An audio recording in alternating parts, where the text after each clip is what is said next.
Olá, gente boa de Deus, a paz de Cristo Jesus, pastor Adriano Moreira, mais esta vez, mais esta oportunidade aqui com você em nosso canal e desta vez e neste vídeo prosseguindo com a nossa série Exposição Bíblica. E nesta oportunidade eu quero lhes falar sobre os principais contextos do sermão expositivo.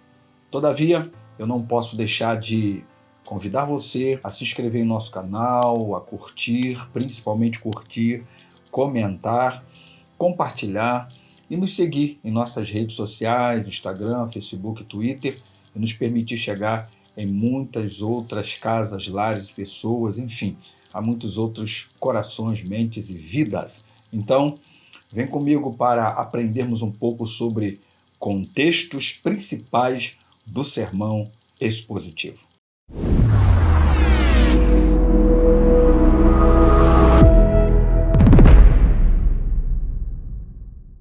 Aqui em nosso canal nós temos algumas séries. Série Mulher Notável, série Exposição Bíblica e também temos a série Você Entendeu Errado. E hoje eu quero apresentar principais contextos que, quando se fala da pregação expositiva, nós não podemos esquecer. Todo pregador já precisa saber que o texto bíblico possui um contexto. Quando a gente está falando de contexto bíblico, são vários. Mas aqui eu quero falar de três principais, que você, pregador, e se é um pregador expositivo, não pode negar, não pode esquecer, não pode passar por cima, não pode deixar de exercer e praticar esses contextos para ser um pregador verdadeiramente expositivo. Quando a gente está falando da pregação expositiva, tratando-se do sermão expositivo, que é a exposição de um texto, é impossível prepararmos esse tipo de sermão sem estudar e sem conhecer o seu contexto.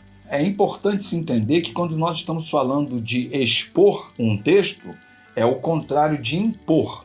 Então, não se trata de impor ao texto, mas de expor o texto.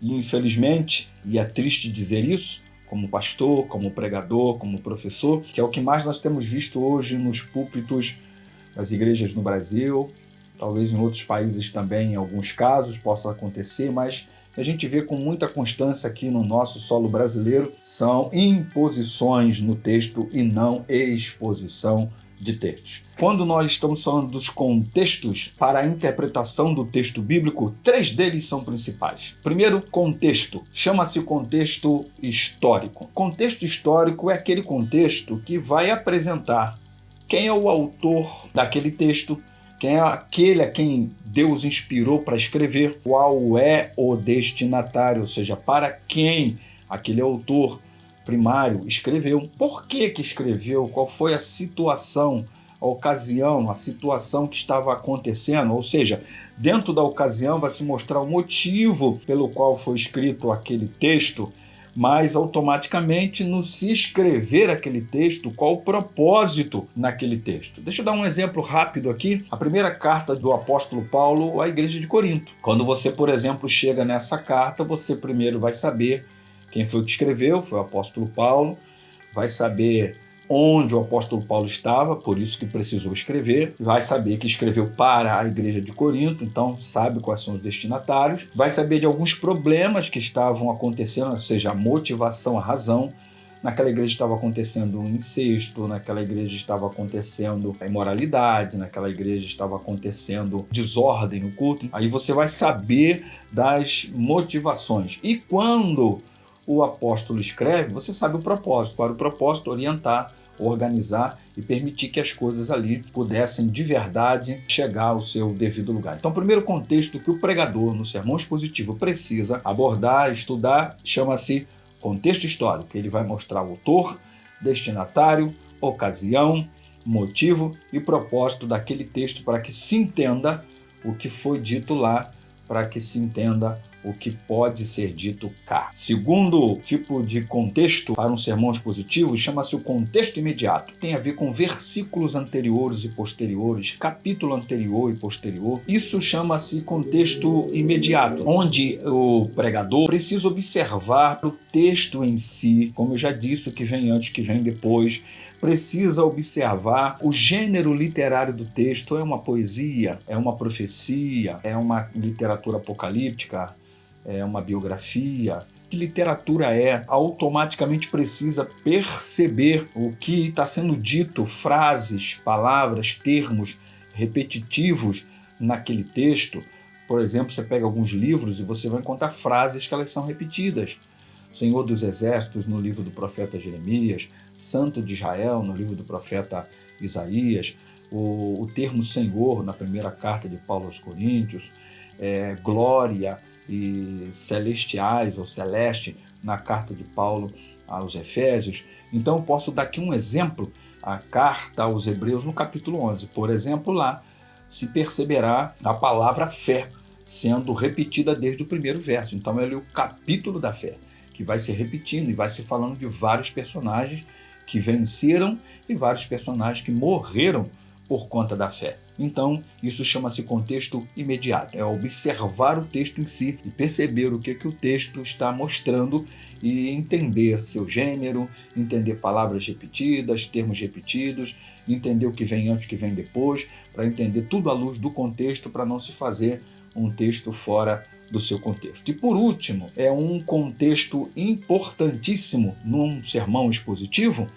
é o contexto atual, ou a gente pode chamar de um contexto contemporâneo. Ou seja, significa que o sermão, e expositivo principalmente, ele tem que ser aplicado. Então seria o contexto, se a gente quiser arredondar, contextualizado, aplicado.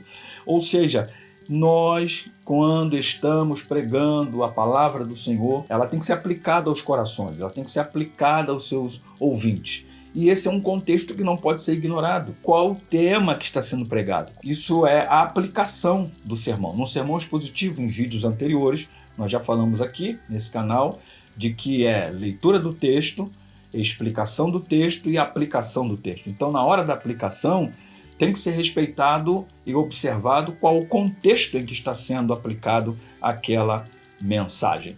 Então, significa saber que onde se entrega a mensagem precisa ser observado que contexto é esse. A gente diria que a explicação da mensagem ela vai sempre preparar a mente do pregador. A ilustração da mensagem ela sempre vai preparar o coração do ouvinte. E a aplicação da mensagem ela sempre vai preparar a vontade a vontade de Deus, né? Para ser obedecido. Por isso, o sermão precisa desses três elementos e deve ter um equilíbrio entre eles. A aplicação é o meio de cumprir o objetivo do sermão, que é tornar o sermão relevante, é tornar o sermão uma palavra que tenha o seu encontro no coração, relevante aos ouvidos, ao coração e à alma do ouvinte. Ou seja, o poder da aplicação é lidar com a necessidade imediata dos ouvintes e das pessoas. No preparo do seu sermão expositivo, estes contextos jamais poderão ser esquecidos. Não deixe de observar esses contextos sem preparar o seu sermão expositivo. Deixe seu like, seu comentário, suas críticas, compartilhe, porque afinal de contas, esse canal também é seu.